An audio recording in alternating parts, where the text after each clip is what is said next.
Are you ready? యేసయ్యను అడిగిన దొంగ. యేసయ్యను అడిగిన దొంగ. లూకా సువార్త 23వ అధ్యాయం 38, 39, 40, 41, 42, 43 వాక్యాలు. ఇతడు యూదుల రాజని పై విలాసము కూడా ఆయనకు పైగా రాయబడెను. వేలాడవేయబడిన ఆ నేరస్తులలో ఒకడు ఆయనను దూషించుచు, నువ్వు క్రీస్తువు కదా, నిన్ను నువ్వు రక్షించుకొనుము, మమ్మును కూడా రక్షించమని చెప్పాను. అయితే రెండవ వాడు వానిని గద్దించి, నువ్వు అదే శిక్షావిధిలో ఉన్నావు గనక దేవునికి భయపడవా?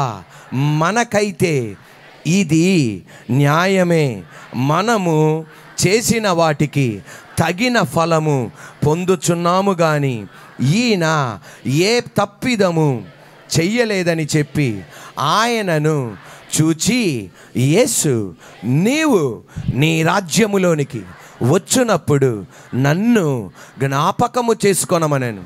అందుకాయన వానితో, నేడు నీవు నాతో కూడా పరదేశులో ఉందువని నిశ్చయముగా నీతో చెప్పుచున్నానెను. యేసు ప్రభు వారు సిలువలో వేలాడుతున్నారు.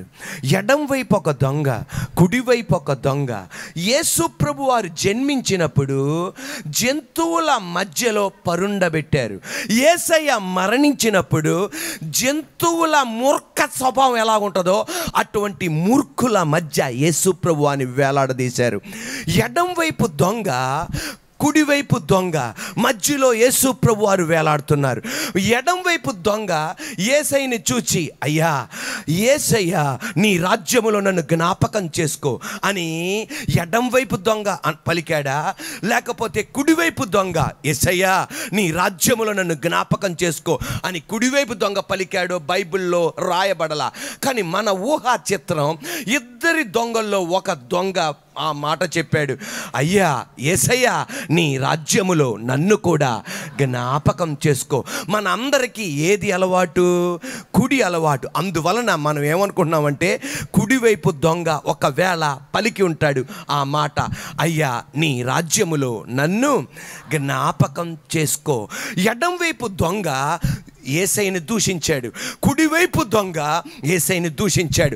ఎడం వైపు దొంగ అపహాసము చేశాడు, కుడివైపు దొంగ అపహాసము చేశాడు. ఎడం వైపు దొంగ దుర్భాషలు మాట్లాడాడు, కుడివైపు దొంగ దుర్భాషలు మాట్లాడాడు. ఈయన యాటిట్యూడ్ ఒకే రకం, ఈయన యాటిట్యూడ్ ఒకే రకం, ఈయన వైఖరి ఈయన తీరు అదే వైఖరి అదే తీరు, ఇద్దరు యాటిట్యూడ్లు ఒకటే. కానీ యేసయ్య వాక్కు విన్నారు, తండ్రి వీరేమి చేయుచున్నారో వీరెరుగరు గనుక వీరిని క్షమించు. అంతే, ఒక అతని యాటిట్యూడ్ మారిపోయింది, వైఖరి మారిపోయింది, తీరు మారిపోయింది. యేసయ్య కృప వలన అనేక మంది మందిరానికి వచ్చేటప్పుడు చెప్పేదేంటి తెలుసా? యేసు ప్రభు గురించి నేను ఏదో అనుకున్నానండి, వాక్యం విన్నాక నా యాటిట్యూడ్ మారిపోయింది. లోకం అనుకున్నట్లు కాదు, ఈయన సృష్టికర్త, సిలువలో మరణించాడు, మూడవ రోజు తిరిగి లేచాడు, నన్ను కూడా ఆయన రాజ్యములో ఉంచడానికే. అనేక మంది మందిరానికి వచ్చి దేవుని వాక్యం వినగానే ఏమంటారు తెలుసా? బాబు, దేవుడు నిన్ను మరుగుపరిచి నీ ద్వారా నాతో మాట్లాడాడు. చనిపోదాం అనుకున్నా, లేదు లేదు నేను బ్రతుకుతా. ఇక ఆశ లేదనుకున్నా, లేదు ఆశను చిగురింపజేశాడు. భయముతో వచ్చా, ధైర్యంగా నేను వెళ్తున్నా. నిరాశతో వచ్చా, ఉత్సాహంగా వెళ్తున్నా. ఆధారం లేకుండా వచ్చా, ఆధారముతో వెళ్తున్నా. 10 కోట్ల రూపాయలు చర్చిలో ఇవ్వలేదు కానీ ప్రపంచానికి సృష్టికర్త నా గుండెల్లో ఉన్నాడని, నాతో ఉన్నాడని, నా మనస్సులో ఉన్నాడని ఎరిగి నేను ధైర్యంతో వెళ్తున్నా. ఒక వ్యక్తి యాటిట్యూడ్ మార్చింది యేసయ్య వాక్యం.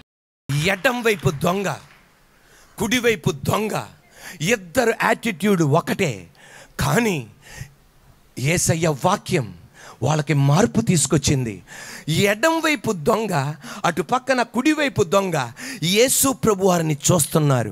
యేసు ప్రభు వారి చేతులు కదలలేని స్థితి, యేసయ్య కాలు కదలలేని స్థితి, తల మీద ముళ్ళ కిరీటం, రక్తం దారలుగా కారుతున్నది. ఎటువంటి నిస్సహాయ స్థితిలో ఉన్నాడు. ప్రజలు ఏమన్నారు తెలుసా? ఇతరుల్ని రక్షించావు, మమ్మల్ని కూడా రక్షించు. చచ్చిపోయిన వాళ్ళు తిరిగి లేపావు, నువ్వు ఇప్పుడు సిలువ నుండి కిందకి దిగు. ఇన్ని మాటలు మాట్లాడుతుండగా కుడివైపు దొంగకి తెలుసు యేసు ప్రభు వారు ఏమీ చేయలేని నిస్సహాయ స్థితిలో మాలాగే ఉన్నారని. ఎడం వైపు దొంగకు కూడా తెలుసు యేసు ప్రభు వారు కూడా నిస్సహాయ స్థితిలో మాలాగే ఉన్నాడని. కానీ కుడివైపు దొంగ ఏమి గుర్తెరిగాడు తెలుసా? ప్రస్తుతం ఈ స్థితిలో ఉన్నా ఎందుకున్నాడు అంటే మా కోసమే కానీ మరి ఎవరి కోసం కాదు. ప్రస్తుతం చేతులు కదలకపోయినా, కాళ్ళు కదలకపోయినా ఆయన మాట పలికితే చాలు అద్భుతం జరుగుతుంది. అందువలన అన్నాడు, నువ్వు నీ రాజ్యములో నన్ను కూడా జ్ఞాపకం చేసుకో. ఆయన మాటలో అధికారం ఉంది. ఎందుకంటే ఆయన రాజు, ఆయన రాజులకు రాజు, ఆయన ప్రభువులకు ప్రభువు, సృష్టికర్త. మనిషిగా నన్ను రక్షించడానికి ఈ లోకానికి వచ్చాడు. ఆయన మాటలో ఏముంది? అధికారం ఉంది అన్న ఒక దొంగ గుర్తెరిగాడు. దీనికి ముందల ఇంకొక ఆయన గుర్తెరిగాడు. ఎవరైనా? శతాధిపతి. యేసయ్య దగ్గరికి వచ్చి అన్నాడు, అయ్యా నా సేవకుడికి బాగోలా. శతాధిపతి అంటే 100 సైనికులకు అధికారి. ఏమన్నాడు తెలుసా? యేసయ్య నా సేవకునికి బాగోలా, ఒక్కసారి నువ్వు అతన్ని బాగు చేయాలి. వెంటనే యేసయ్య అన్నాడు, నేను నీ ఇంటికి వస్తా. అనగానే శతాధిపతి అన్నాడు, నువ్వు మా ఇంటికి రావడానికి నేను యోగ్యుణ్ణి కాదు. నేను శతాధిపతిని, 100 మందికి నేను అధికారిని. అటు వెళ్ళమంటే అటు వెళ్తారు, ఇటు వెళ్ళమంటే ఇటు వెళ్తారు, ఇటు వెళ్ళమంటే ఇటు వెళ్తారు, ఇటు వెళ్ళమంటే వెళ్తారు. ఒక 100 మంది అధికారికే ఇంత కెపాసిటీ ఉంటే, ఇంత గట్స్ ఉంటే, ఇంత దమ్ ఉంటే, ఇంత అధికారం ఉంటే నువ్వు ప్రపంచానికి అధికారివి. నువ్వు ఒక్క మాట చెప్తే చాలు అక్కడ అద్భుతం జరిగిద్ది. వెంటనే యేసయ్య అన్నాడు, ఇటువంటి విశ్వాసం ఇశ్రాయేలులో నేను ఎక్కడా చూడలా. వెంటనే యేసయ్య అన్నాడు, నువ్వు అన్నట్టే జరుగుతుంది అన్నాడు. ఆ సేవకుడు, ఆ శతాధిపతి ఆ సేవకుడు దగ్గరికి వెళ్ళి చూసే లోపల సేవకుడు ఆనందముగా, ఆరోగ్యముగా అటు ఇటు ఇంట్లో తిరుగుతున్నాడు. ఒక శతాధిపతి గుర్తెరిగాడు తన వాక్కులో అధికారం ఉందని. అలాగే ఒక దొంగ గుర్తెరిగాడు. ప్రైజ్ ది లార్డ్, హల్లెలూయా. నీ వాక్కులో అధికారం ఉందని. వెంటనే యేసయ్య అన్నాడు, నిశ్చయముగా, మన హల్లెలూయా, నిశ్చయముగా, సరిపోలా, నిశ్చయముగా నేడు నువ్వు నా రాజ్యంలో నువ్వు ఉంటా. అంటే దానికి అర్థం ఏంటి తెలుసా? దొంగ చెప్పేది నా బతుకంతా దొంగతనంతో, మోసపూరితమైన జీవితం, కిరాతకమైన జీవితం, ఎక్కడతో నా జీవితం ముగింపబడలా. దీని తర్వాత, మరణం తర్వాత ఇంకొక జీవితం ఉంది. ఈ లోకములో సరిగ్గా బతకల, కనీసం నేను నీ రాజ్యములో నేను ఉండాలి. ఆ పరలోకానికి అధికారి నువ్వే, ఆ పరదేశికి అధికారి నువ్వే, ఆ రాజ్యానికి అధికారి నువ్వే. నన్ను నువ్వు జ్ఞాపకం చేసుకోవాలి. యేసయ్య అన్నాడు, ఖచ్చితంగా నా రాజ్యంలో ఉంటావు. ఈరోజు వాక్యం వింటున్న నీతో చెప్పనా, ఎక్కడ మనం ఎన్ని భూములన్నా సంపాదించని, ఎన్ని బిల్డింగ్లన్నా సంపాదించని, ఎంత పలుకుబడన్నా ఉండని, 100 సంవత్సరానికి నువ్వు ఈ లోకాన్ని విడిచిపెడతావు. ఇక్కడ కళ్ళు మూస్తే ఇంకొక చోట కళ్ళు తెరుస్తావు. అది యేసయ్యని నమ్ముకుంటేనే స్వర్గం. లేకపోతే అగ్ని ఆరదు, పురుగు చావదు అన్న చోటుకి వెళ్ళాలి. ఒక దొంగ గుర్తెరిగాడు, there is life after death. మరణం తర్వాత ఒక జీవితం ఉంది. దేవుని బిడ్డలారా, ఈ దొంగ పరదేశికి వెళ్ళాడంట. వెళ్ళగానే మొట్టమొదటిగా దేవదూతలు అడిగినాయి అంట, అయ్యా నువ్వు ఇక్కడికి ఎలాగొచ్చావు? బాప్టిజం తీసుకోవాలా, కాணிకలు ఇవ్వాలా, దశంభాగం ఇవ్వాలా, టీవీ ప్రోగ్రాంకి స్పాన్సర్ చేయలా, చర్చి కట్టడానికి నువ్వేమీ చేయలా, నువ్వు ఎలాగొచ్చావు? ఎక్కడికి ఎలాగొచ్చానా? ఒకటి ఆయన్ని అడిగా, అయ్యా నీ రాజ్యంలో నన్ను జ్ఞాపకం చేసుకోవాలి. ప్రైజ్ ది లార్డ్, హల్లెలూయా. అనేక మంది చివరి క్షణాలలో ఆశించింది జరగలేనప్పుడు, ఊహించింది జరగలేనప్పుడు, వాళ్ళు అనుకున్న ప్రణాళిక ప్రకారం వాళ్ళ జీవితంలో జరగలేనప్పుడు తిట్టుకుంటూ వాళ్ళ బతుకును ముందుకు తీసుకెళ్తారు. రోజు రోజు కుమిలిపోతూ వాళ్ళ జీవితాన్ని ముందుకు తీసుకెళ్తారు. రోజు రోజు నలిగిపోతూ వాళ్ళ జీవితాన్ని ముందుకు తీసుకెళ్తారు. కొంతమంది వాళ్ళ అవసాన కాలములో రోగము గుండా వెళ్తుండగా, నష్టం గుండా వెళ్తుండగా, ఏం చేశారయ్యా మా జీవితానికి అని దేవుణ్ణి తిట్టుకుంటూ అపకసిస్తూ మరణిస్తారు చివరి క్షణాల్లో. కానీ ఈయన ఈ చివరి క్షణాల్లో ఆయన అవకాశాన్ని జార విడుచుకోవట్లా. నన్ను నువ్వు జ్ఞాపకం చేసుకో అయ్యా. ఈరోజు నేను అనేది, నువ్వు ఈ దొంగ మరణం అన్న చివరి క్షణాల్లో ఉన్నాడు. ఈరోజు నీ వ్యాపారం చివరి క్షణాల్లో ఉందేమో, నీ బిడ్డల బతుకు చివరి క్షణాల్లో ఉందేమో, ఈరోజు నీ కూతురు అల్లుడు బతుకు చివరి క్షణాల్లో ఉందేమో, పోలీస్ స్టేషన్లకు వెళ్ళినా, కోర్టుకు వెళ్ళినా ఇక వాళ్ళు విడిపోయేటట్టున్నారేమో. ఈ చివరి క్షణాల్లో దేవుణ్ణి తిట్టుకుంటూ, దూషించుకుంటూ, అపకసించుకుంటూ బతకొద్దు. ఏం చేస్తావు తెలుసా? నీ దగ్గరే యేసయ్య ఉన్నాడు, నీలోనే యేసయ్య ఉన్నాడు. ఆ అవకాశాన్ని ఉపయోగించుకో. హల్లెలూయా. దొంగ అవకాశాన్ని ఉపయోగించుకున్నాడు. దొంగ అవకాశాన్ని ఉపయోగించుకున్నాడు. కుడివైపు దొంగ అవకాశాన్ని ఉపయోగించుకున్నాడు, ఎడం వైపు దొంగ అవకాశాన్ని ఉపయోగించుకోవాలా. ఈ రోజున ఏ చివరి క్షణాల్లో నువ్వున్నావో నాకు తెలియదు. ఈ రోజున ఆయన నీ స్థితిని మార్చగలడు. ఒక దొంగ స్థితిని మార్చాడు. బాప్టిజం తీసుకోలేని ఒక దొంగ స్థితిని మార్చాడు. కాணிకలు ఇవ్వలేని ఒక దొంగ స్థితిని మార్చాడు. దశంభాగాలు ఇవ్వలేని దొంగ స్థితిని మార్చాడు. చర్చికి స్పాన్సర్ చేయలేని ఆ దొంగ స్థితిని మార్చాడు.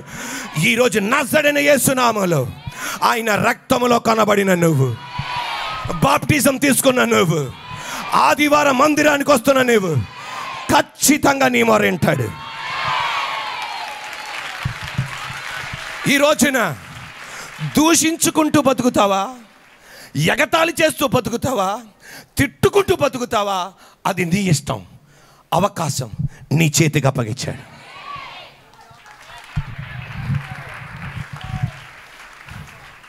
పుట్టక నుండి గుడ్డివాడు భర్తిమై ఎరికో పట్టణం దగ్గర అడుక్కుంటూ ఉంటాడు. ఆ దారి పక్కన గుడ్డివాడు, అందరికీ తెలిసింది గుడ్డోడే. కానీ ఒకరోజు అందరినీ చూస్తున్నాడు. పక్కన వాళ్ళు అడిగారు, ఇప్పుడేంటి అడుక్కోట్లా, ఎలా చూడగలుగుతున్నావు? యేసయ్యని అడిగా. అన్న పిల్లలు లేరు, ఒక బిడ్డతో ఆనందిస్తుంది. అంత మట్టికే కాదు, ఇంకొక 5 దేవుడిచ్చాడు. ఏంటిది ఈ ఆనందం? యేసయ్యని అడిగా. జలహొప్పేది యొక్క 5 కుమార్తెలు. వారసత్వపు ఆస్తి కొడుకులకి వెళ్తుంది కానీ కూతుర్లకి వెళ్ళవు. కానీ 5 కూతుర్లకి వెళ్ళింది. ఎలా అడిగావు? ఎలా పొందుకున్నావు? దేవుని అడిగా. మన మందిరానికి నిన్న శుక్రవారం వస్తున్న ఒక తల్లి చెప్తున్న సాక్ష్యం. వాళ్ళ 3 పిల్లలు, 2 పిల్లలు ఆమె పిల్లలు, పక్కన వేరే ఆమె పిల్లలు. 5, 4, 3, 4, 5 సంవత్సరాల పిల్లలు ఇంట్లో నుండి బయటికి వెళ్ళిపోయారు ఆడుకుందామని. వాళ్ళు ఎక్కడికి వెళ్ళారో ఎవరికి అర్థం కావట్లా. కిడ్నాప్ చేశారో అర్థం కావట్లా, బంధువులు తీసుకెళ్లారో అర్థం కావట్లా. ఏమి చేయాలో ఏమీ అర్థం కాక మందిరానికి వచ్చి ప్రార్థన చేసింది. అయ్యా, నేను అక్కడికి వెళ్ళి కంప్లైంట్ చేశా, అటువైపు వెళ్ళి కంప్లైంట్ చేశా, కానీ నా బిడ్డలు ఎక్కడ ఉన్నారో నాకు తెలియదు. మీరు మాకు సాయం చేయాలి, మీరు మాకు సాయం చేయాలి. సాయంత్రం తిరిగే లోపల ఆ 3 బిడ్డలను దేవుడు ఇంటికి తీసుకొచ్చాడు. పోలీస్ అధికారులు అడిగారంట, ఎలా రాగలిగారు? దేవుణ్ణి అడిగా. ఈరోజున ఒక దొంగ అడిగాడు. స్థితి మారగలిగితే ఈరోజు దేవుని మందిరానికి సరదాగా నువ్వు రాలా, హాస్పిటల్కి వచ్చినట్టు రాలా, రైల్వే స్టేషన్కి వెళ్ళినట్టు రాలా, బస్ స్టేషన్కి వెళ్ళినట్టు రాలా, పార్కుకి వెళ్ళినట్టు వెళ్ళట్లా. జీవం గల దేవుడు ఇక్కడ ఉన్నాడని వచ్చావు. నువ్వు ఏమైతే అడుగుతున్నావో అది ఒకవేళ ఎంత కష్టమైనా నా దేవుడు నీ కొరకు జరిగించి తీరుతాడు.